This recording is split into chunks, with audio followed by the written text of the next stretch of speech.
everyone. Thank you for joining us today. My name is Chris Sensor with Data Physics, and today we're going to talk about the ICP Check in our DP900 software. Today we're going to talk about what ICP is, the ICP settings in the channel table, and what running an ICP check does and what it means. We are recording, and the recording will be made available later online.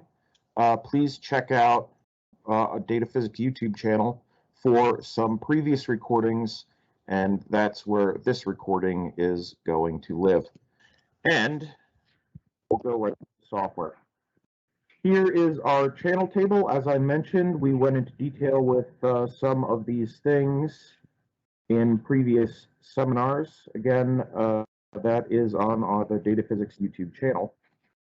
The first thing to talk about with ICP is if you have an ICP, accelerometer, or other sensor, you do have to set coupling to ICP 4 milliamps.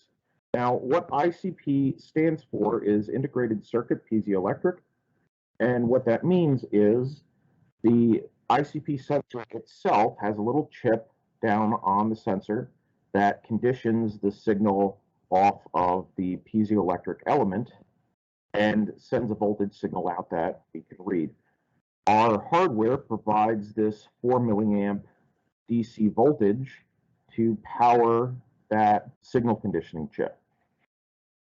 One of the optional features for ICP sensors is TEDS. TEDS stands for Transducer Electronic Data Sheet, and if you do have a TEDS sensor, you can set the sensor class to TEDS, and then click on Read TEDS, and as you can see, it goes down onto the sensor and pulls the sensitivity, serial number, and some other values.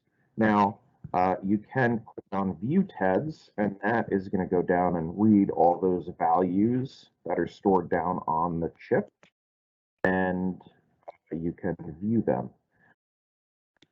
The next thing to mention about ICP is down here in the lower left-hand corner, there's a couple of auto ICP check options. You can slave to init, you can slave to end, and basically what that means is if you check either one of these boxes, it'll do an automatic, the software will do an automatic ICP check when you hit init, and if you check this box, it'll do an automatic ICP check at the end of a test to verify all ICP sensors.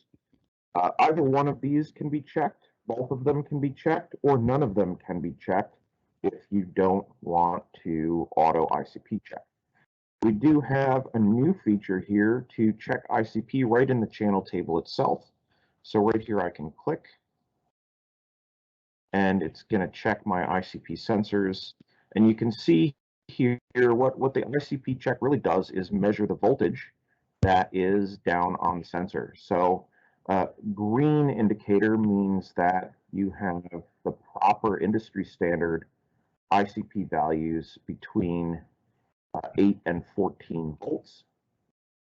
If it's outside of that range, as you can see, channel 1, I don't have a sensor attached, and it's reading a voltage of 0.133, and that is too low. And you can look at the other voltage readings just by hovering over that in this ICP checkbox. Now, you do have to keep in mind when you have auto ICP check slave to init, and you go to a test, if your ICP values don't check out, the software is going to prevent you from running the test. See, this continue button is grayed out. So I'm going to go back into our channel table and just turn off that first channel and go ahead and run again.